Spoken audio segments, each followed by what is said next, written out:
ਸਾਰੇ ਦਰਸ਼ਕਾਂ ਦਾ ਕਰਦੇ ਹਾਂ ਜੀ ਇਸ ਵਿਸ਼ੇਸ਼ ਪ੍ਰੋਗਰਾਮ ਦੇ ਵਿੱਚ ਹਾਰਦਿਕ ਨਿੱਘਾ ਸਵਾਗਤ। ਪ੍ਰੋਗਰਾਮ ਦੇ ਵਿੱਚ ਅਸੀਂ ਟੋਰਾਂਟੋ ਵਿਖੇ ਪਹੁੰਚੇ ਹਾਂ ਕੌਂਸਲੇਟ ਜਨਰਲ ਆਫ ਇੰਡੀਆ ਦੇ ਦਫ਼ਤਰ अखिलेश मिश्रा जी, जिन्होंने नाल के असीं करांगे एक विशेष मुलाकात। सबसे पहले अखिलेश मिश्रा जी, आपका स्वागत है। बहुत बहुत धन्यवाद जोहल जी। सबसे पहले तो मैं आपको सत श्री अकाल बोलता हूं और आपके माध्यम से आपके सारे दर्शकों को मैं बहुत बहुत शुभकामनाएं देता हूं नए साल के लिए। मैं वाहिगुरु से प्रार्थना करता हूं कि सभी भाइयों बहनों के लिए ये आने वाला साल खुशी का रहे, तरक्की का रहे और मंगलमय रहे।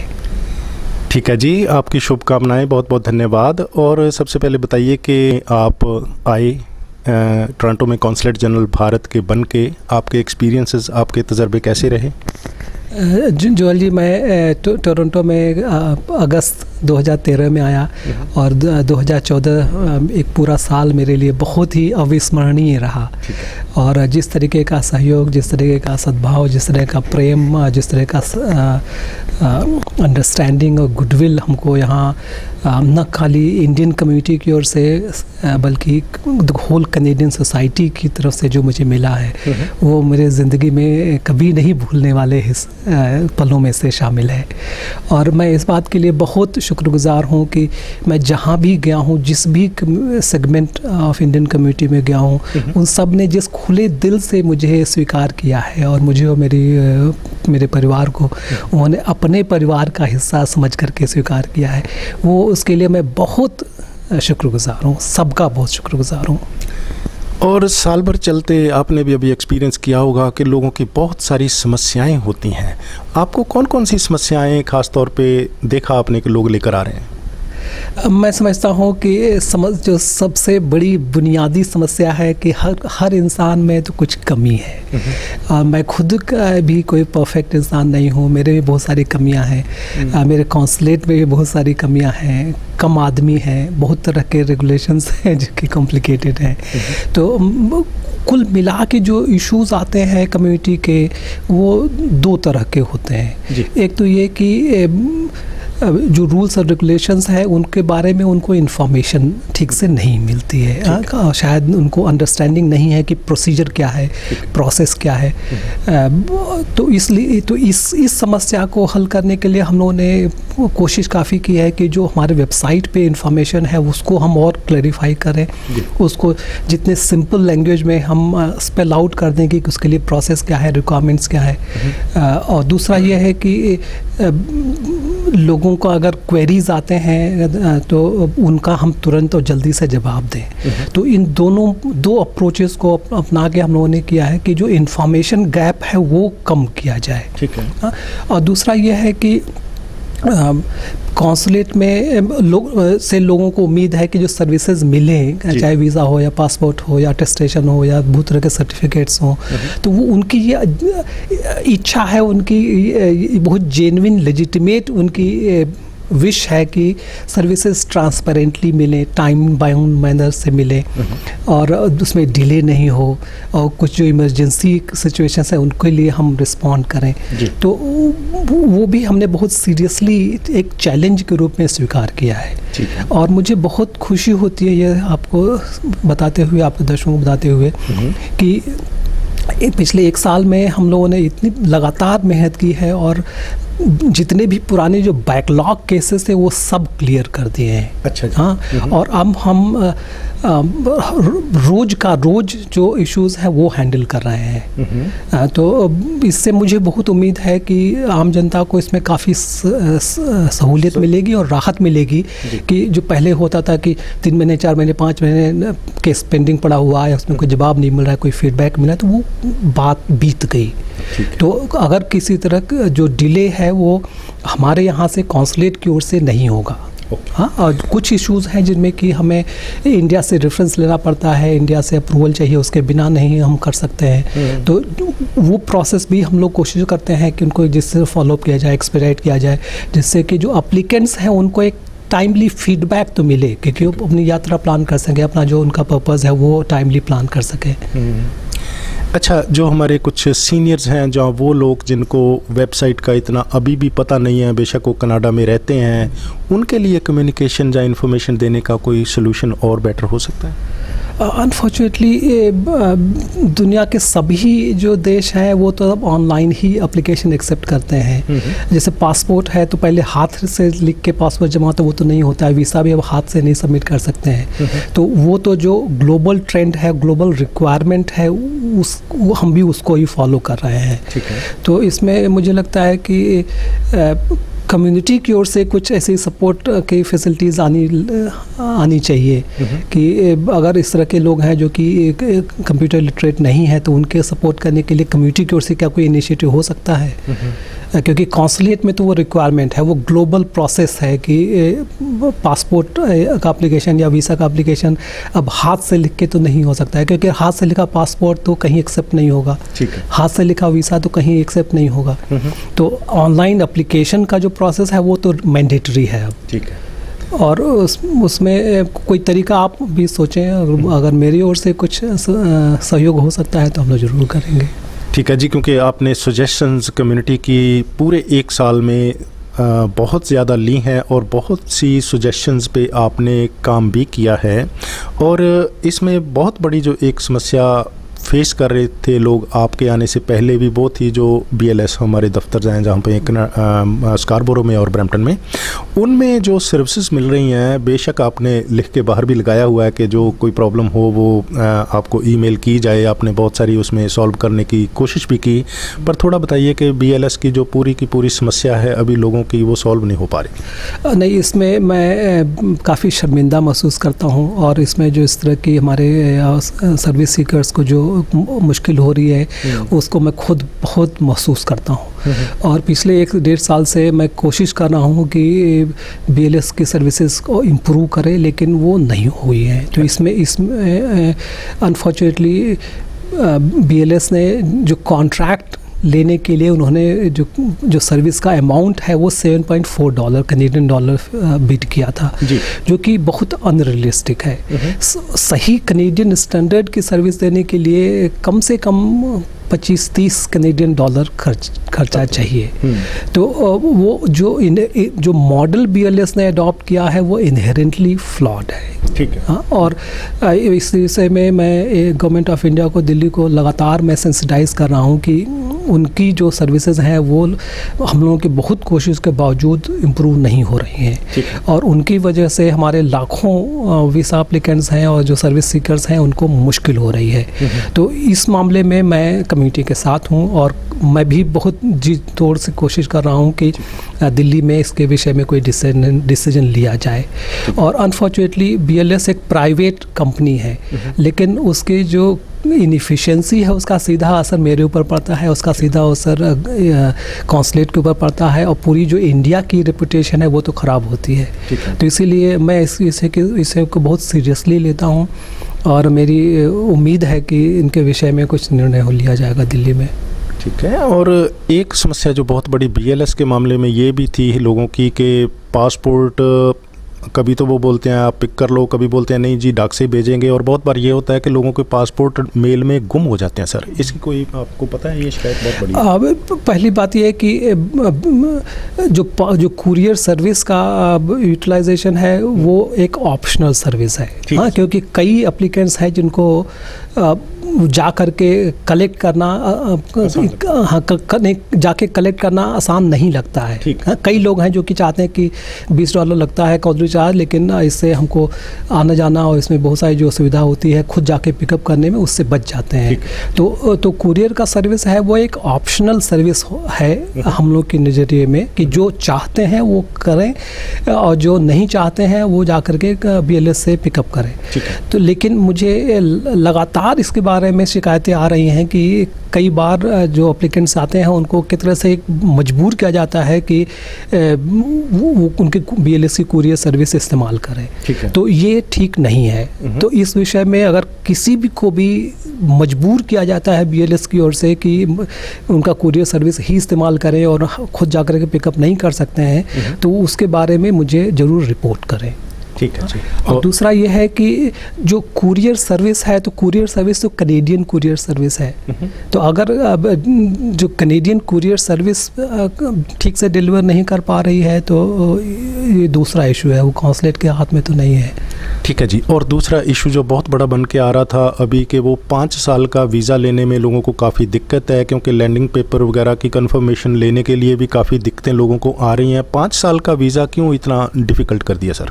नहीं, 5 साल का वीज़ा या और जो प्रोसेस है उसमें अनफॉर्चुनेटली हमारी कम्युनिटी में कुछ लोग, बहुत थोड़े से लोग अनस्क्रिपुलस हैं, जिनकी वजह से गवर्नमेंट ऑफ इंडिया को सरेंडर सर्टिफिकेट का प्रोसेस इंट्रोड्यूस करना पड़ा। अच्छा। क्योंकि कुछ लोग हैं जो कि पता नहीं किस कारणवश कनाडा का पासपोर्ट या अमेरिका का या यूरोपियन कंट्रीज़ का पासपोर्ट लेने के बावजूद वो इंडिया का पासपोर्ट भी रिन्यू करते रहे हैं। अच्छा। और कई बार जाने क्या उनका मकसद रहा हो, लेकिन वो फॉरेन पासपोर्ट रखने के बावजूद ट्रैवल करते समय इंडिया में वो इंडिया का पासपोर्ट इस्तेमाल करते रहे थे। अच्छा। तो वो इलीगल है, क्योंकि government of India dual citizenship नहीं मानती है। अगर दूसरे कंट्री का पासपोर्ट लेते हैं तो इंडिया का पासपोर्ट सरेंडर करना पड़ेगा। तो इसीलिए कुछ साल पहले गवर्नमेंट ऑफ इंडिया ने सरेंडर सर्टिफिकेट का प्रोसेस इंट्रोड्यूस किया है। ठीक है। और उस सरेंडर सर्टिफिकेट के प्रोसेस को पूरा किए बिना लॉन्ग टर्म वीज़ा नहीं दिया जाता है। ठीक है। तो लेकिन सरेंडर सर्टिफिकेट का जो प्रोसेस है उसमें हम लोग ओपन है कि अगर किसी को जेन्युइन डिफ़िकल्टी है तो उसको हम लोग गाइड कर सकते हैं कि उसके पास क्या अल्टरनेटिव तरीके हो सकते हैं। और फिर रेफ्यूजी के लिए क्या पॉलिसी है जी? नहीं, रिफ्यूजी के लिए तो वो तो जैसे टर्म ही बोलता है कि रिफ्यूजी जिसने अप्लाई किया है, इसका मतलब कि इंडिया को उसने डिनाउंस किया है और इंडिया में उसकी जान खतरे में है। तो अगर ऐसी हालत है तो वो सर्विस क्यों मांग रहा है? ठीक है। हाँ, तो इसमें तो जो रिफ्यूजी जिसने अप्लाई किया है उसको डिसाइड करना चाहिए कि उसने ठीक किया है कि गलत किया है। ठीक है। और बहुत बार फिर रेफ्यूजी की फैमिली को भी नई सर्विस मिलती जी? हाँ, नहीं, ये तो है नियम कि रिफ्यूजी और उसके परिवार के लोग और उसके रिफ्यूजी के द्वारा जो स्पॉन्सर किए हुए लोग हैं उनको सर्विस का कोई इंटाइटलमेंट नहीं है। ठीक है। 2015 में इस नए साल में आप क्या समझते हैं कि क्या कुछ नया आने वाला है प्रवासी भारतीयों के लिए भारत सरकार की ओर से? प्रवासी भारतीय दिवस इस बार जनवरी में जो होने वाला है वो एक ऐतिहासिक उत्सव होगा, क्योंकि महात्मा गांधी जो कि भारत के सबसे बड़े प्रवासी थे, उनके इंडिया वापस आने का 100th एनिवर्सरी है। और इस बार प्रधानमंत्री नरेंद्र मोदी जी स्वयं उसका उद्घाटन करेंगे और बहुत एक्टिवली पार्टिसिपेट करेंगे। और मुझे उम्मीद है कि इसमें जो इंडियन कम्युनिटी है उसके साथ, इंडियन डायस्पोरा है उसके साथ बहुत इंटरेस्टिंग और सिग्निफिकेंट डिस्कशन और डायलॉग होगा इंडिया की पॉलिटिकल लीडरशिप के साथ, जो कि आने वाले समय में इंडिया और Indian community abroad, Indian diaspora abroad, उसके साथ जो रिलेशंस हैं उसके लिए एक नया आयाम सिद्ध होगा। और ये इंडिया कनाडा रिलेशंस के लिए मैं समझता हूँ कि 2015 एक ऐतिहासिक साल होगा, क्योंकि जिस तरह का सिनर्जी, जिस तरह का मोमेंटम दोनों देशों के बीच में है, पॉलिटिकल लेवल पे, बिजनेस लेवल पे, एकेडमिया लेवल पे, यूनिवर्सिटीज़ में, थिंक टैंक्स में, कम्युनिटी कॉलेजेस में, जहाँ भी मैं जाता हूँ इंडिया के लिए रिस्पेक्ट और इंडिया को इंगेज करने का डिज़ायर वो अनप्रेसिडेंटेड लेवल्स पे है।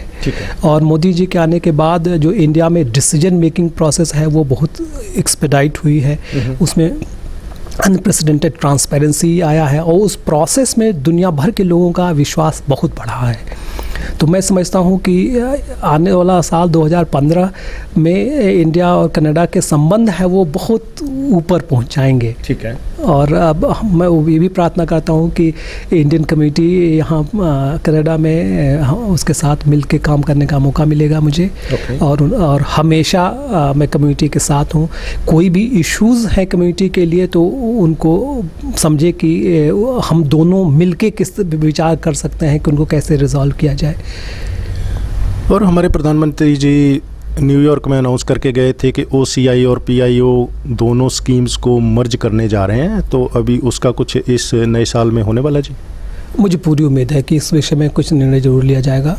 और न्यूयॉर्क में प्रधानमंत्री जी ने अनाउंस किया था कि पीआईओ पहले 15 साल की वैलिडिटी का होता था, अब लाइफ लॉन्ग होगा।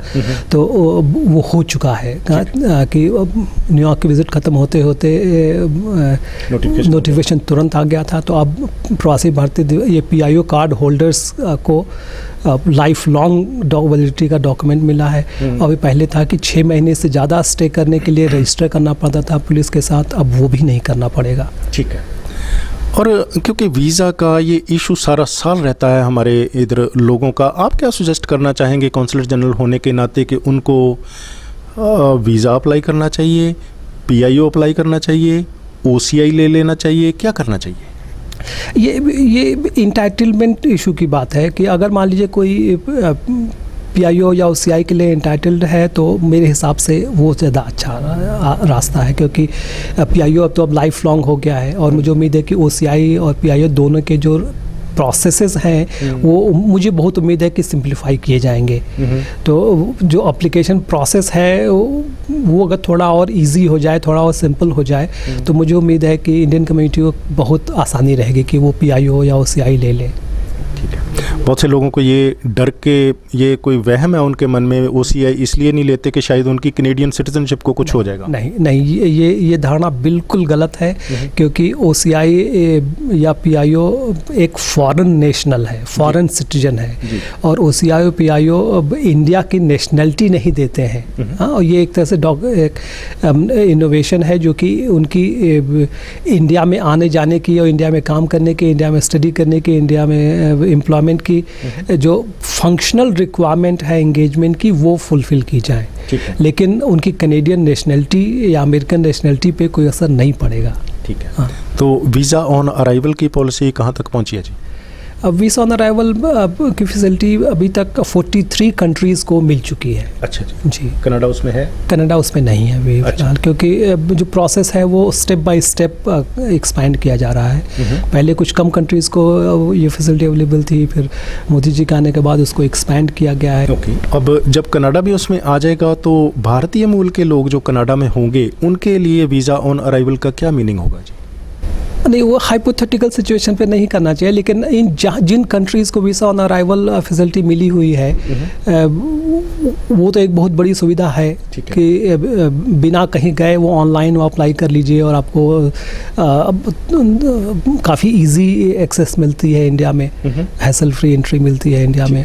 तो लेकिन अभी visa electronic visa authorisation, visa on arrival facility में तो रिस्ट्रिक्शंस हैं कि वो खाली 1 महीने के लिए है। ठीक है।